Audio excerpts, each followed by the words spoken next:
Alright guys, welcome back to Strong Successful Male. So for today, I'm going to write an article titled, When I Said I Do, I Knew I Was Settling. 20 years on, here's the unvarnished truth about marrying Mr. OK rather than Mr. Right. And a shout out to David for sending me this story, or article. And guys, this article is about a woman. She is in her, mid-50s at this point, married 20 years, and shares the story, or her article here, how literally throughout her marriage to this guy, she never saw him as Mr. Right. He was Mr. OK, the guy she settled with, even though this guy has treated her like gold before they got married and during their marriage. She is the classic gal who was the single MOM in her 30s, had gone through one bad boy or low life after the other, but still thought she was a prize. And when she got together with this guy who was a good man, treated her well, treated her boys well, still, he wasn't good enough for her. And the never-ending BS at that.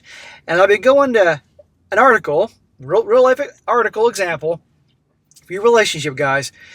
Don't get involved with the gals who claim about their damaged past, that all their exes were bad boys and that type of thing, and cause drama and turmoil, because guess what? That's what they're used to. That's what they think is normal. That's what they think is passion, fireworks, whatever, the tingles, the butterflies.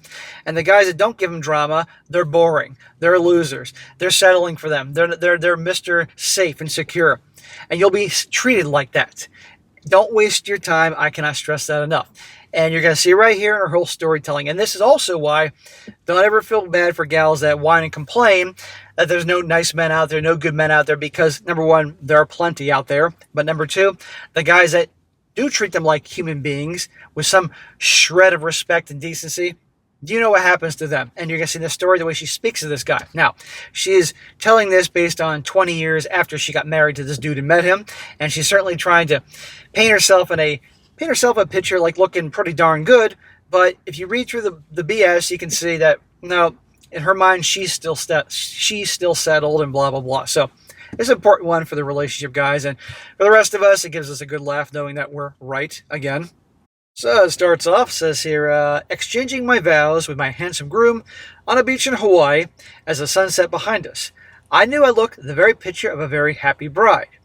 In my 2,000-pound pearl-encrusted wedding dress, my hair caught up in my mother's family tiara, I never felt more beautiful. Total strangers at our 1,400-pound per night resort were caught up in the romance of it all, throwing leis, Hawaiian garlands of flowers at our feet. No one watching could have supposed we were anything other than madly in love. But the truth was, as fun as I was at Eric, my gorgeous new husband, he didn't set my world alight. Ah, shocker. There she is in Hawaii, having her guests spend 1,400 pounds a night. That's a lot of freaking money per night. At their hotel resort. Her dress, her tiara, all that crap. Nah, she's not happy. There were no butterflies in my stomach at the thought of marrying him, and I didn't feel a tingle of excitement when he entered the room. But I'm sure she would for some guy that probably was an alcoholic, did drugs, did a lot of awful things. But not this guy. Right here. Tingles and butterflies. That's all it boils down to. He wasn't my Prince Charming. He was my Mr. Safe and Secure. There you go. I make the point always that women, by and large, settle. Not for a guy that they are deeply in love with, but the guy that can pay the bills, take care of her kids, single mom, that type of thing. Which is why, when I read the recent confession in the paper of a woman who settled for a man she wasn't in love with, I felt a bolt of recognition. Like her, I'd already done the head-over-heels love story with my first husband, an award-winning war correspondent 17 years older than me. He swept me off my feet on our first date. He'd taken me flying in a light aircraft, and he proposed to me on our second date. But our marriage had ended in a bitter divorce after 6 years and 2 little boys. Like I said, she's a single mom. So the first guy swept her off her feet. That's usually how these types operate. The dumbass proposed on the second date, all the excitement with her. And wait to hear how rocky this is. It then ricocheted into the arms of a diamond merchant from Lebanon, with whom I had the most intense chemistry I'd ever known. I fell for him hard and fast, but he had no intention of taking on my sons, Henry then 7 and Matt then 4. When he abruptly ended things, I was absolutely devastated. Okay, well, that's how Chad and Tyrone roll, because now she's on to the second guy. They're not going to take care of your kids, so what does she need? She needs a nice guy. A nice guy sucker, white knight, who's going to be the savior to protect us pretty lass from those bad boys. And there's no shortage of nice guy, white knight suckers. What I needed was the opposite of these men. Someone less career-driven and more concerned with being a good father to my boys. Someone who'd be grateful to have me, so this time I'd have the upper hand. You know what? At least she's admitting it. We can use this. Grateful to have her? Why would he be grateful to have her? I mean, really? What made her such a prize? Divorced twice, or definitely divorced once, with guys that were obviously problems. 2 kids that are under 10 that he has to take care of. She's in her 30s. Looks are fading. You know? I mean, there are pictures in this article of her from back when she got married. I didn't see her as any kind of prize. Truth is in the eye, beauty's in the eye of the beholder, but seriously. But of course, to have the upper hand. Only when I found this in Eric, I thought I was settling and assumed that at some point I'd want to move on to find that perfect love match. So Eric is the guy who is good to her boys, kind, reliable, steady, all that. But no, he's not her perfect love match. The guy that gives her excitement, drama, turmoil. This goes to show you guys, never feel bad for gals that whine and complain that they can't find a nice guy, a good man. We're all the good men out there because there's plenty. But guess what? They get treated like dog crap. Well, last April, Eric and I celebrate our 20th wedding anniversary, and I have no plans to extricate myself from my marriage now. We have an empty nest. Because against my expectations, I've come to love my Mr. OK with all my heart, and the thought of losing him makes me feel sick to my stomach. Bullshit. This whole article is the biggest bunch of crap ever. I don't buy it for a second. I first met Eric, who's now 53 years old, in April 2001 at a friend's wedding in Florida. I was then age 34. I've been divorced 2 years and was still nursing a heartbroken twice over. She's 34, single MOM of 2 kids. Doesn't sound like a catch to me. With an attitude, with an ego. I hardly knew anyone at the reception, so when I got to chatting to a nice American man sitting at the bar, I was grateful for the attention. Eric was 6'3", blonde, blue-eyed, clean-cut, and very good-looking, but he wasn't my type. Well, he's got one of the 6s. I'd always gone for the dark-haired men with stubble and more of a hint of edgy bad boy. Well, how's that worked out for you? How's that worked out for your sons who no longer have a father in the picture? Dumbass. By contrast, Eric seemed straightforward. He was a college fundraiser, the kind of job I found worthy but dull. Worthy but dull?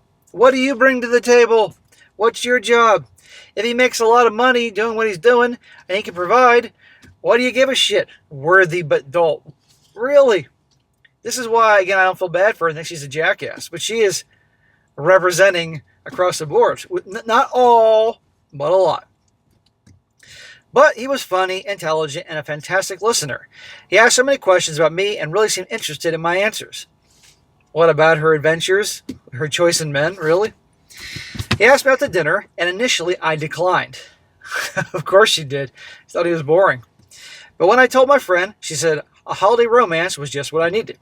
So I gave Eric my number, and we went out for a pleasant evening. Sparks didn't fly my end. He was just too nice. Right there. He was just too nice. In other words, he probably didn't show up at the date intoxicated or high. He had probably showed up on time as opposed to making her wait around the bar for half an hour, worried he wouldn't show up. He didn't play mind games. There wasn't any bullshit. In other words, too nice. He probably paid for a very expensive dinner, telling her that he's trying too hard. I'm speculating, of course, but I think you guys get my point. Nonetheless, I agreed to see him once again, and somewhat to my surprise, this time we ended up in bed. Well, she realized, okay, maybe this guy can take care of my kids. Maybe I'm not as young as I used to be, so I'll sleep with him, but he gets the bare minimum. He turned out to be a very skilled lover, which made me reconsider my first impressions. But I still didn't see him as a long-term proposition. I flew him to London, never expecting to see him again. Well, he's probably a skilled lover in terms of he probably goes out of his way to please her, if you know what I mean. Yet Eric kept in touch, and somehow I found myself emailing or chatting to him almost every single day. That's what nice guys do. I mean, if this guy is like 6 foot plus, good looking guy, he's in his 30s and he's having to chase this woman, a single MOM with 2 kids. Maybe he liked her British accent. I don't know. That tells me he doesn't have a lot of options. So of course he's chasing after her. Slowly but surely, he became the first person I thought of in the morning and the last I spoke to at night. I think she's exaggerating here. But I still didn't see him as a husband material. My previous relationships had left me associating love with drama and pain and passion, not conversation and compatibility. You hear that? Previous relationships associating love with drama. I've said this a million times and I'll say it again. All women love drama.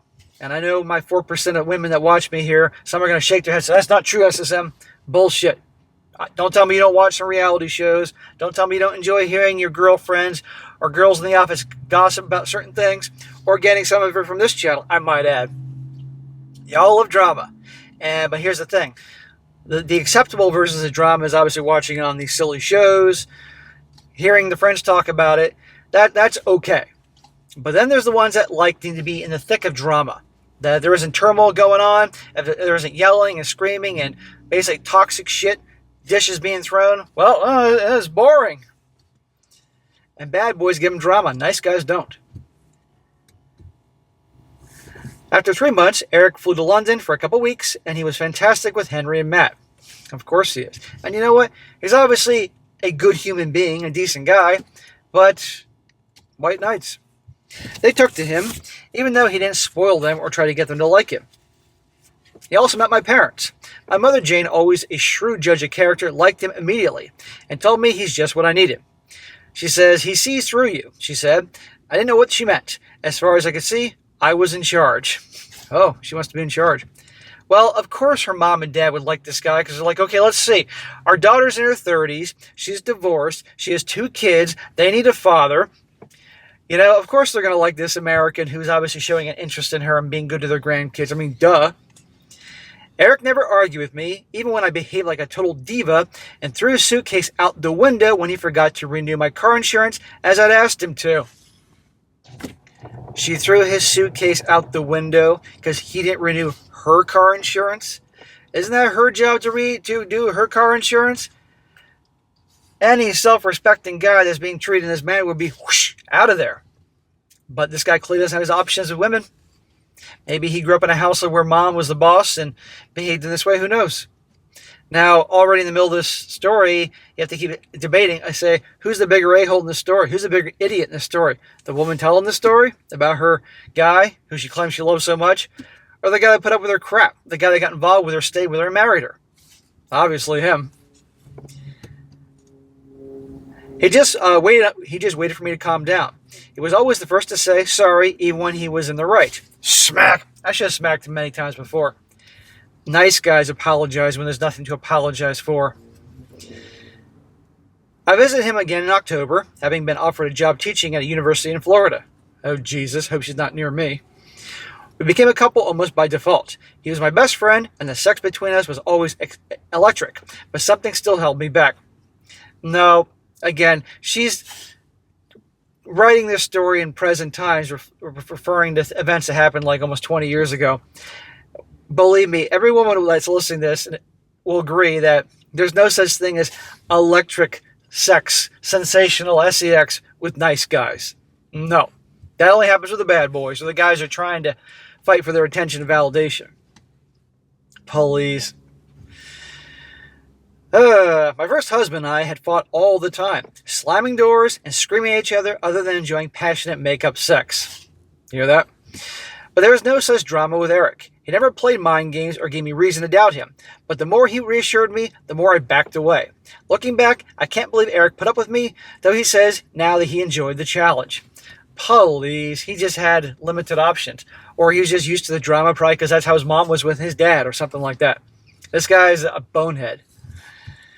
Then in December 2001, my mother died unexpectedly, aged just 59, and Eric immediately got on the plane and flew to be with me. Well, that's what a good guy would do. A few weeks later, I discovered I was pregnant. Aha! Now we're getting the real reason why she married this dude. I couldn't help thinking this was my mother's last gift to me, and decided to keep the baby. Really, lady? I told Eric he could be involved if he chose, but I didn't want anything from him financially or otherwise. Because you're a strong, independent woman? For once, he put his foot down and insisted he be part of the child's life. If that is indeed his kid, he has a goddamn right to the child. I moved to Florida in June of 2002 when I was 6 months pregnant, and our daughter, Lily, now 21 years old, was born in September. Eric was a very hands-on father, getting up in the night to feed Lily and taking the boys off my hands when I needed a break. Again, a good man, but that's also... Well, with his own daughter, obviously he's going to take her his own daughter, as you should if it is your child. And we all are wondering, is this really his kid? I didn't hear anything about a DNA test. He wanted to get married, saying he loved me and was in this for the long haul, but I refused point blank. If he was starting drama with her, I guarantee she'd be like, yes, yes. But if he's treating her like a human being, no, no. I said I was too raw from the divorce. He accepted that, but the truth was, deep down, I still saw him as a placeholder. There you go. This good guy. Think about this. When women always talk about their dream guy who's my best friend and is there for me and supportive and I can count on him other than renewing my car insurance, then, that's the guy they say they want. But in reality, this here, he's a placeholder. Now you're a mother of 3 kids. And you think, who are you going to get? I mean, really? I was convinced the lack of conflict and jealousy in a relationship meant it lacked passion. Moron. It's amazing. Initially, I wouldn't even let him live with us. I insisted he kept his own flat. Though after a year, when he didn't spend a single night at his place, I realized I was being silly and let him officially move in. Oh, how generous of you. Again, she's an a-hole and ridiculous, but this guy's even worse. He left the offer of marriage on the table, telling me to let him know when I was ready, and when Lily was 18 months old, I agreed.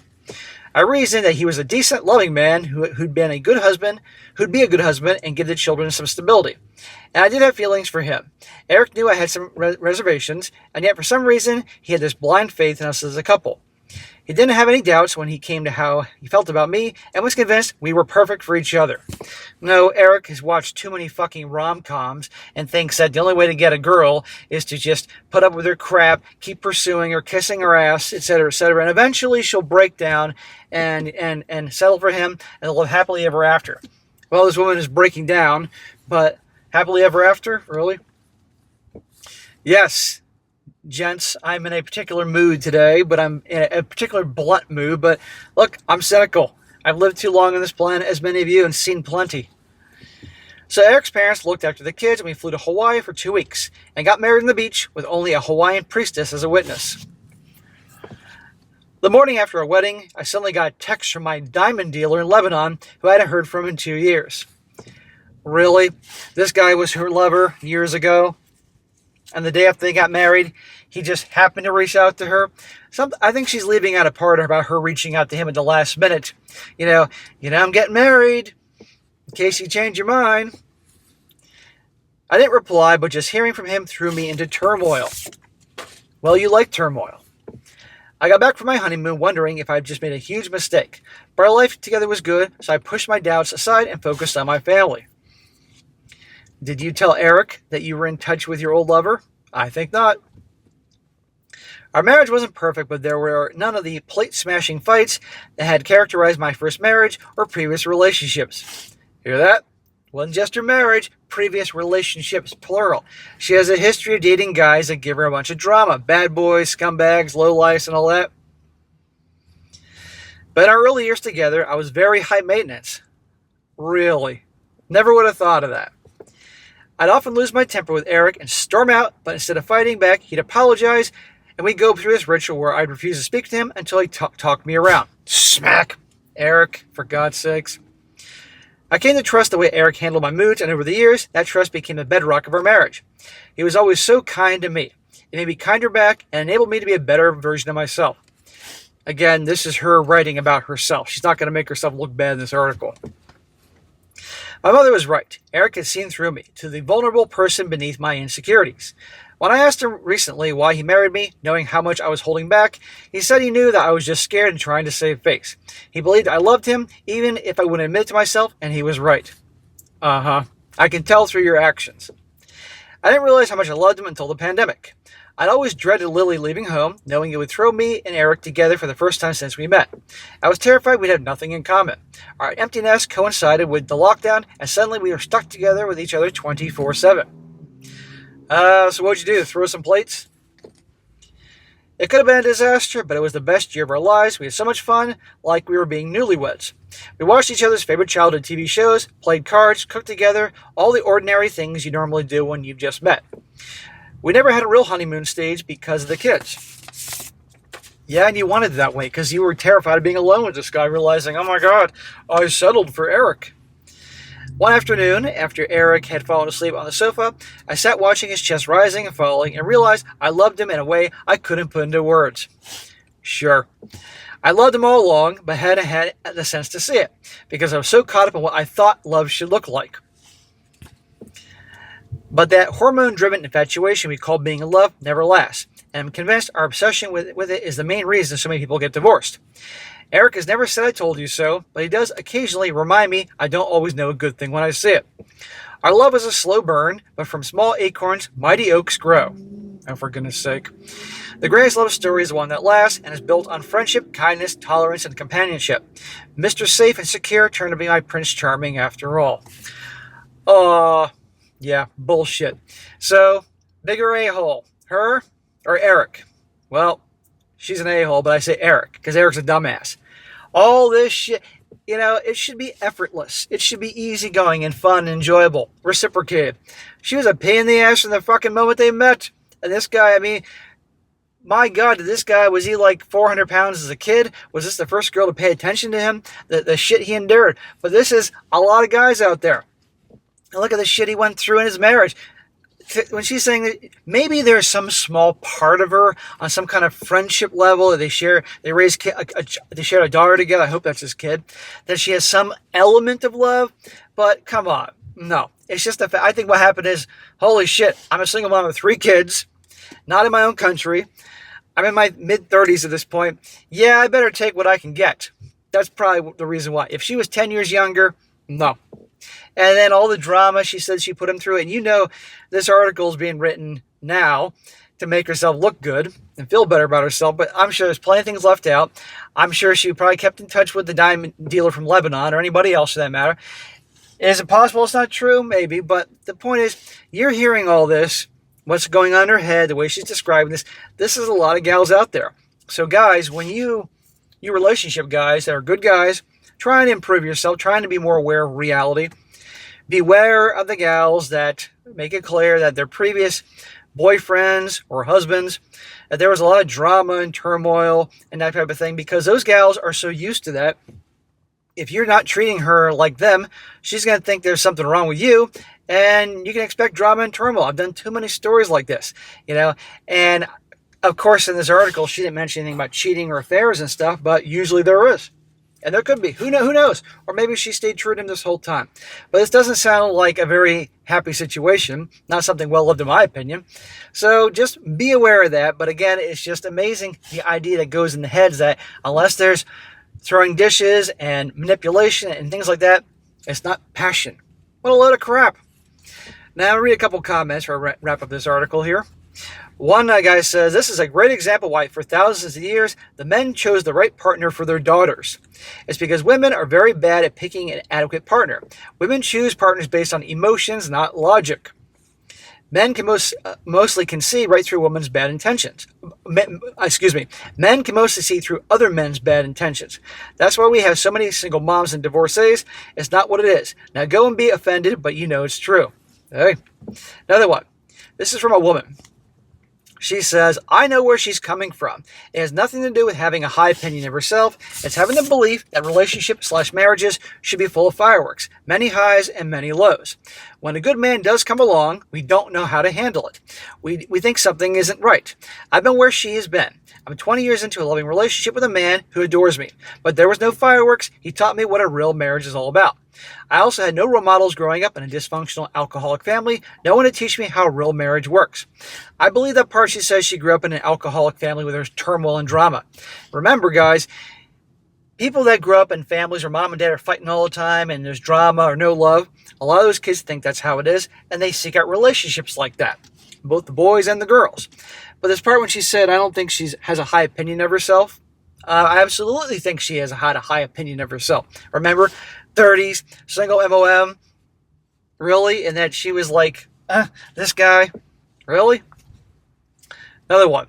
I feel sorry for Eric. Not only did she purposely make his life a nightmare while using him for years as a placeholder, she thought so little of him that she publicly embarrassed him by putting it in writing and broadcasting it to the world. Ding, ding, ding. Well, I don't feel bad for Eric, because Eric was a grown-ass man, and he willingly put up with her and her crap all those years. She treated him like crap before they got married. He still pursued. She treated him like crap during their marriage. He still stayed married to her. And she's treating him like crap now, and you know it, and he's still staying married. So, no, I don't feel bad for Eric. And last one, she didn't settle. She had a super inflated opinion over her own worth. She is no looker, maybe a 6 on a good day. All modern gals seem to think there are 9s and 10s and offer very little to man except moaning and entitled complaining. Her husband, on the other hand, has clearly settled. He's settled, but then again, in his mind, he wasn't worth anything. So there you go, guys. Like I said, the lesson about getting involved with ones that have a history of the bad boys and the drama and the turmoil. You're a good guy. You treat him like a human being. You can expect varying degrees of this. So just save yourself a lot of heartache, frustration, but really ask about their past. You may not get everything, but you'll probably get the gist of it, because it seems like a lot of guys, when they share their past, it's always the exes that were negative in some light. Rare do you hear, well, I messed things up, or I was a jerk, and that type of thing. But anyhow, there you go.